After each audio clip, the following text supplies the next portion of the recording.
Et nous sommes de retour au plateau pour la dernière partie de cette émission. Nous abordons notre quatrième sujet. Nous parlons à présent du Togo. L'ANC conteste l'attribution du titre de père de la nation à Gnassingbé Eyadema. L'Alliance nationale pour le changement ANC, dans un communiqué sorti ou rendu public ce 3 février, est revenu sur cette appellation père de la nation, généralement attribuée au général Gnassingbé Eyadema. Dans ce communiqué ou dans cette dans ce communiqué, l'ANC fustige cette appellation et fait remarquer qu'également cela a été encore au cœur de ce colloque en mémoire de Gnassingbé Eyadema, dont nous célébrons les 20 ans de la disparition ce mercredi 5 février. Pour l'ANC, il s'agit d'une usurpation et la personne qui mérite de porter ce titre de père de la nation, ce serait le premier président togolais assassiné, Sylvanus Olympio. Nous en parlons avec nos invités. La parole est à qui veut la prendre en premier? Horus, Craig Kito, veut la prendre en premier. Père de la nation, pour l'ANC, cela devrait plutôt être Sylvanus Olympio au lieu qu'on attribue à Gnassingbé Eyadema. Non, je dirais d'entrée que si l'ANC n'avait pas fait cette sortie, je me dirais que l'ANC a déjà acté sa messe de requiem, parce que si on voit la posture habituelle ou bien usuelle de l'Alliance nationale pour le changement, donc c'est dans des critiques stériles, là où il n'y a même pas à spéculer, donc on prend plaisir à y spéculer. Vous savez, non, c'est juste... C'est bien important de revenir sur de telles choses. Oui, je n'en disconviens pas. La liberté d'expression voudrait également qu'on puisse... En matière de liberté d'expression. Non, la liberté d'expression, je ne parle pas de la liberté de presse, donc la liberté d'expression voudrait que tout le monde puisse se prononcer. Mais sincèrement, il faut dire, sur cette sortie de l'ANC, vouloir opposer le père de l'indépendance qu'est Sylvanus Olympio, père de la nation, qu'est feu général Gnassingbé Eyadema, il faut d'entrée dire que l'histoire n'est pas une sorte de concours ou de compétition, et c'est bien dommage que tous les sujets soient traités ainsi, ou bien que les gens aient délibérément cette envie morbide de créer des polémiques inutiles. Pourquoi est-ce que je dis ça? Si nous voyons Sylvanus Olympio, même au temps de Sylvanus Olympio, donc on ne peut pas dire que Sylvanus Olympio fut le meilleur ou bien le parfait démocrate, parce que en ce moment-là, donc il y a la contribution de Méati et la contribution des Sousa, des Ajavon, qui ont contribué également à l'indépendance du Togo. Mais tout le mérite, nous l'avons reconnu à Sylvanus Olympio. Et si nous nous interrogeons également ce qui s'est passé dans les années 1977 sur le plan politique togolais, donc on ne peut pas dénier aujourd'hui le titre de père de l'indépendance à Sylvanus Olympio. Mais pourquoi est-ce que on voudrait mitiger un peu par myopie intellectuelle, on voudrait se déroger à ce qui est pourtant clair. Eyadema a été ce qu'il a été, Eyadema a été le conciliateur, mais Eyadema a gouverné le Togo aussi avec ses forces et ses faiblesses. Et lorsqu'on parle de forces et faiblesses, donc à côté, on doit logiquement et en toute humilité parler également de défauts et de qualités. Mais l'histoire politique de notre pays, 38 ans de gouvernance, donc le chef de l'ancien président togolais a eu tout son mérite de forger une certaine nation, et il nous en souvient aussi. Si nous devons revisiter l'histoire, ce n'est pas aujourd'hui que au temps de Atouché Agbobli, je crois qu'il y avait même eu un débat sur Radio France Internationale sur ce sujet, et les politiques avisés, à leurs âmes, il y a Edem Kodjo, il y a les Agboibo qui avaient demandé à ce qu'on fasse une trêve de bavardage sur ce sujet-là. Mais aujourd'hui, Eyadema a joué un rôle très important, et ce n'est pas pour rien que ce colloque aussi a retracé, disons, tous les mérites, les valeurs de cet homme-là. Eyadema a été incompris à l'interne, mais Eyadema a posé des jalons, que ça soit bénéfique avec ses limites pour le peuple togolais que pour le continent africain. Et maintenant, Eyadema mérite bien évidemment le titre de père de la nation. Oui, Sylvanus Olympio. Oui, à suivre. Je dis Sylvanus Olympio, logiquement, c'est le père de l'indépendance, parce que de la nation. Pas le père de la nation, c'est le père de l'indépendance et personne ne peut lui dénier ce titre. Mais le père de la nation, le père de la nation pour moi, c'est le feu général Gnassingbé Eyadema pour tout ce qu'il a fait sur le plan sociopolitique. Je dis bien, je reprécise, avec ses forces et faiblesses, ses défauts et ses qualités. Donc là, je ne pense pas que ça soit un débat qu'on puisse mener aujourd'hui. Et il faut nous interroger également. Ce n'est pas pour rien que l'un des fils de Sylvanus Olympio, à un certain moment, a décidé de faire la politique autrement. Et là, il a décidé de faire la politique autrement parce que on doit essayer d'avancer dans la manière de faire la politique au Togo que de rester sur des échafauds pour créer des polémiques inutiles. Merci beaucoup à vous, Credo Tété. Je ne sais pas qui veut aller à la suite de Credo Tété pour nous dire ce qu'il pense de cette affaire. Pour l'ANC, puisqu'il faut ces 4 sujets là parler, à qui veut la prendre. Vous tous, vous allez en tout cas en parler de ce sujet. Là, pour l'ANC, Eyadema n'est pas le père de la nation. Le père de la nation, c'est Sylvanus Olympio, qui serait donc, s'il faut suivre l'ANC, le père de l'indépendance et en même temps le père de la nation. Mais oui, contrairement à ce que disait Credo, je pense que le débat mérite d'être posé. Le débat mérite d'être posé parce que quand vous voyez sur le monument de l'indépendance, il y a cette phrase légendaire là qui dit peuple togolais, par ta foi, ton courage et tes sacrifices, la nation togolaise est née. Ça veut dire tout simplement qu'à un moment donné, on doit chercher celui qui est justement le père de cette nation.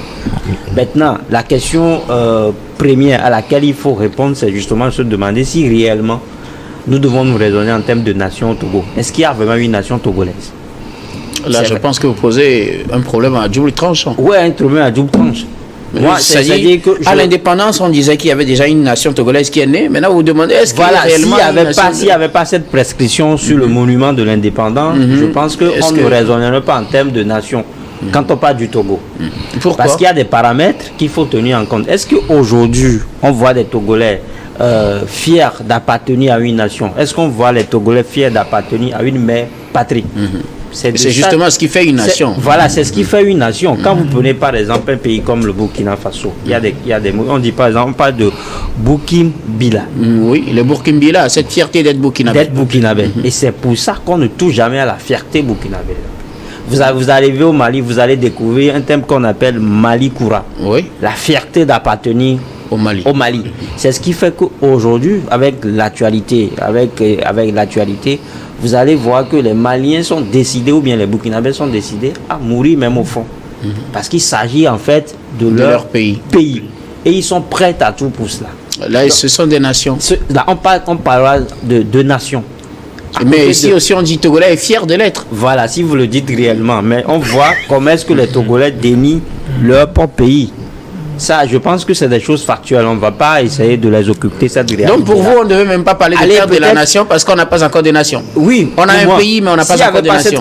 Cette prescription-là sur le monument de l'indépendance, le Togo, on ne parlera pas de nation. On parlera tout simplement d'un État ou d'un État ou bien de pays. Vous allez par exemple au Sénégal, vous voyez une population qui fait plus que le triple en fait de la population togolaise, 99%. Ainsi, je n'exagère pas le Wolof. Ça veut dire qu'il y a une langue nationale, une langue nationale en fait. Aujourd'hui, au Togo, nous avons plus d'une quarantaine d'ethnies et je ne pense pas que il y a 50% de Togolais qui parlent aujourd'hui le Kabyé. Je ne pense pas qu'il y a 50% de Togolais qui parlent le Minang ou le. Il y a une version véhiculaire d'élevé qui est parlée par la majorité des Togolais, ça aussi, il faut le reconnaître. Voilà. Il y a une version, mais je veux dire que la version diffère d'une région à une autre. Bon, c'est pourquoi on parle de version véhiculaire, mais c'est élevé quand même. Maintenant, quand on parle de père de la nation, le père de la nation désigne un leader ou une personnalité historique qui a joué un rôle fondamental dans l'unification d'un pays ou bien d'un État.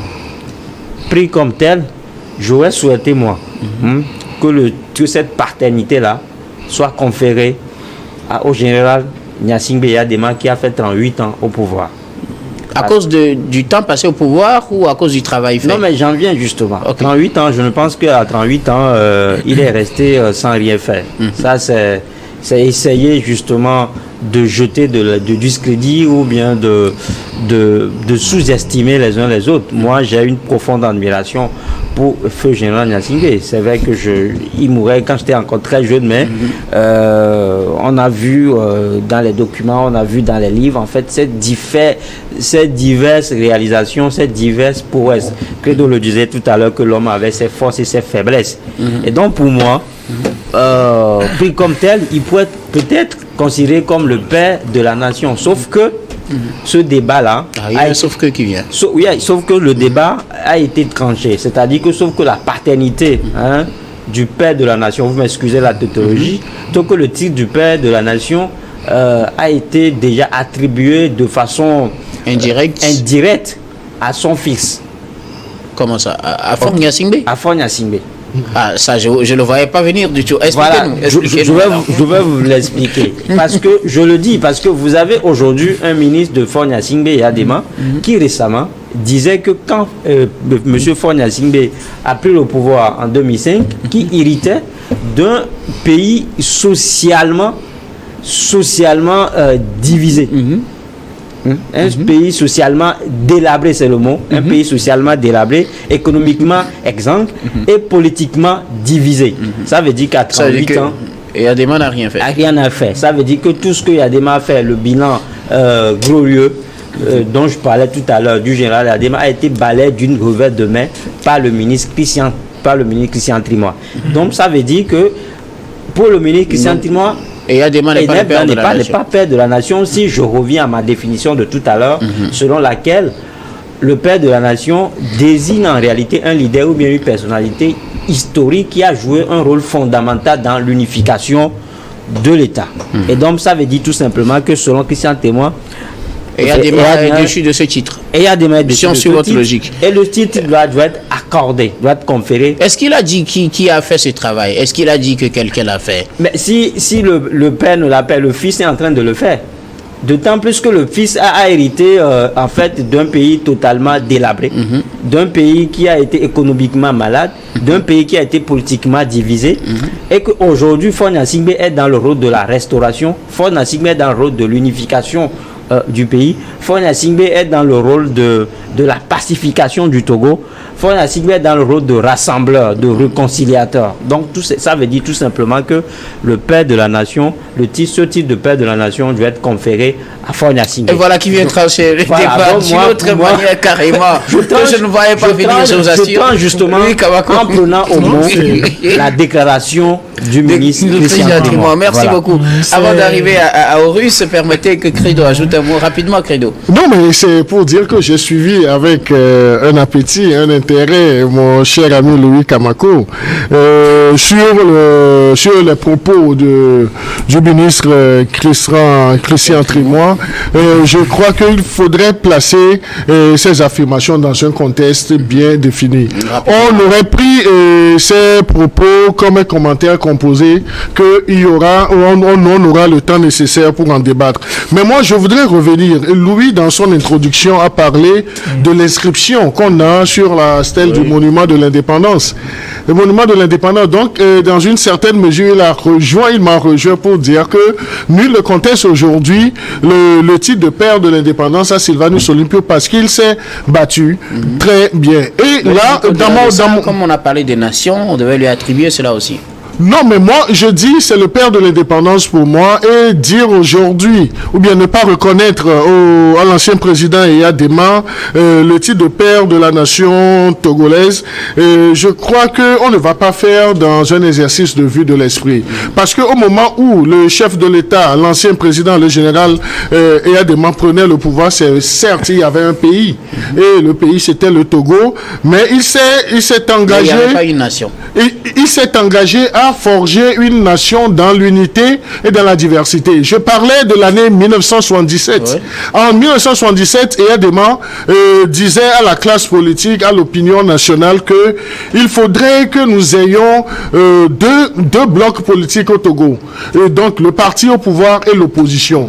Mais il a été incompris parce qu'il s'est dit, c'est la nation qui est importante, c'est le pays qui est très important qu'il faudrait construire. Donc là, c'est ça qui fait de lui le père de la nation. Non, le père de la nation, donc on étale ça sur tout son règne, tout ce qu'il a fait sur après, tout ce qu'il a fait après l'indépendance qui a été arrachée par le président Sylvanus Olympio. Vous avez déjà eu votre temps de parole. On va donc se retourner vers Horus Donkovi.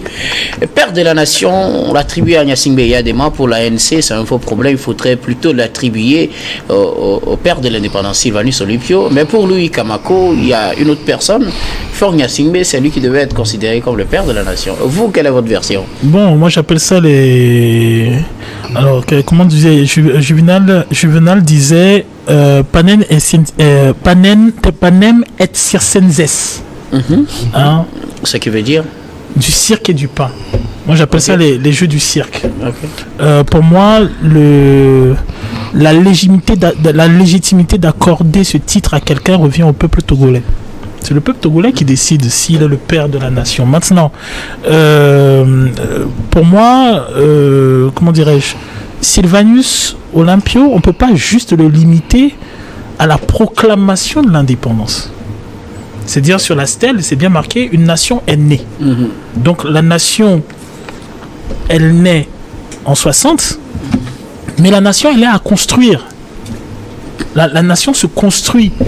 Et donc, Sylvanus Olympio, sa vie ne se limite pas juste à avoir lu une déclaration d'indépendance et puis c'est fini. Non, après, il fait quand même 3 ans où il pose des actes notables. Le port autonome de Lomé, c'est lui. Le combat pour la monnaie togolaise, c'est lui. Le combat pour la restauration des finances au niveau du Togo, c'est lui.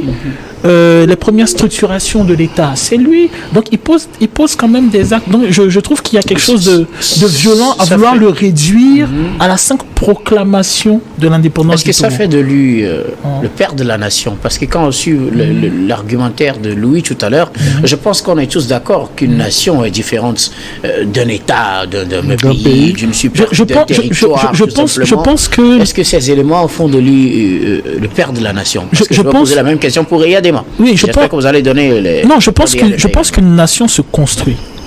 Je pense qu'une nation se construit et que maintenant... Et il a commencé l'œuvre de construction. Il a commencé l'œuvre de construction. Okay. Après, on a eu Gruniski, après, on a eu Eyadema avec les 38 ans.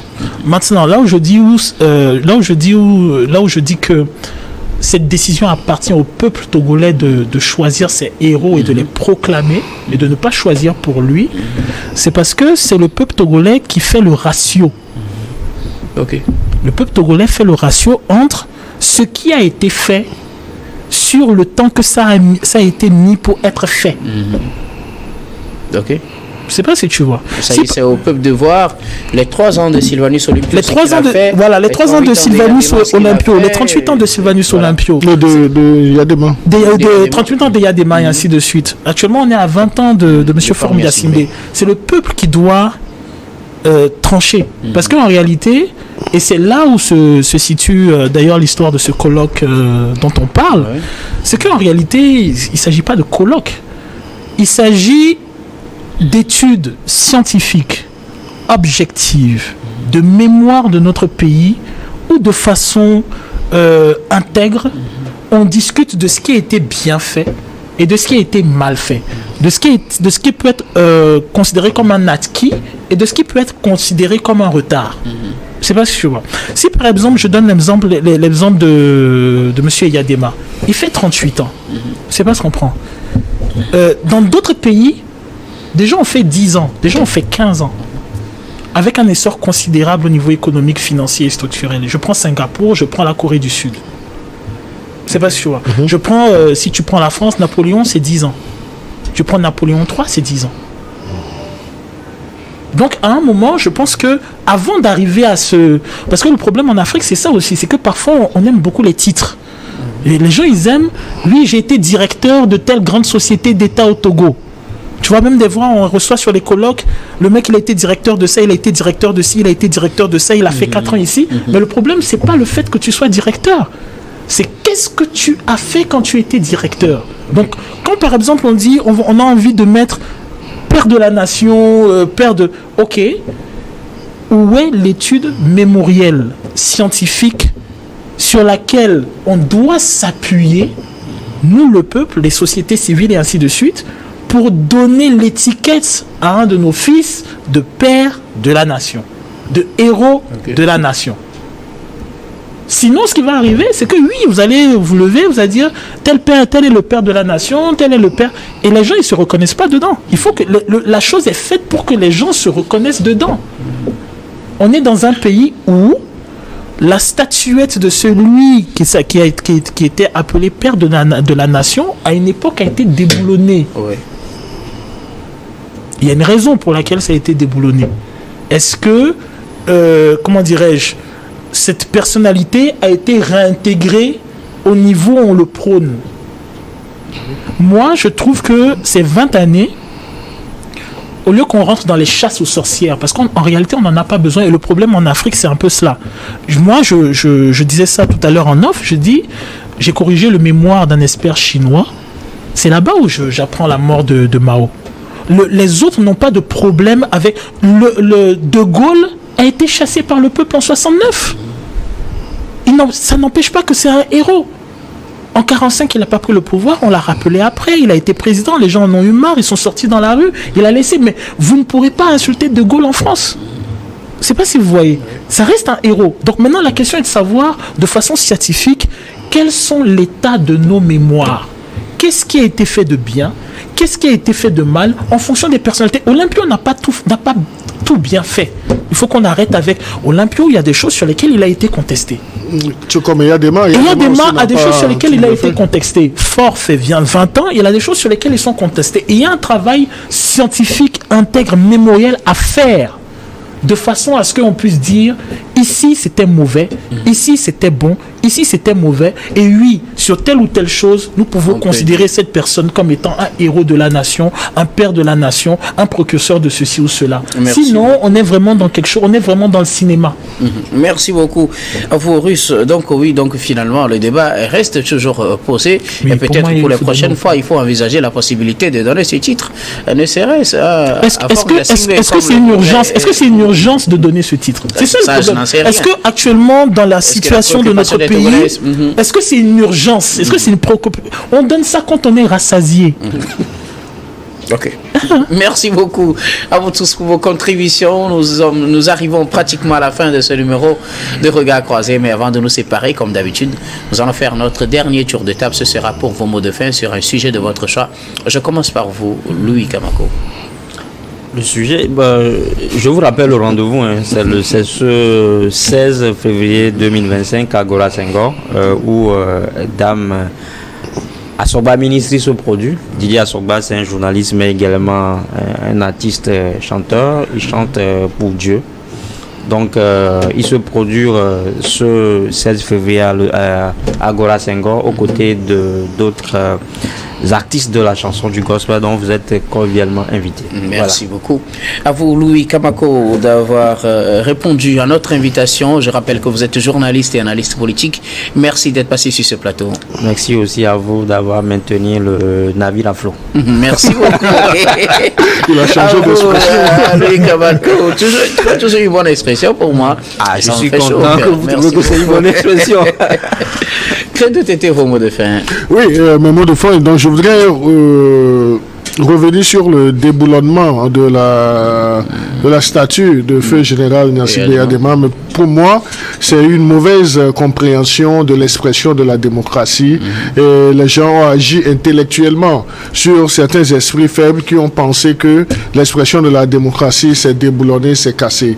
Donc aujourd'hui, nous sommes à la veille des 20 ans du rappel à Dieu de feu général Gnassingbé Eyadema, un conciliateur, un père de la nation, quelqu'un qui a donné au Togo avec ses forces, faiblesses, ses défauts et qualités.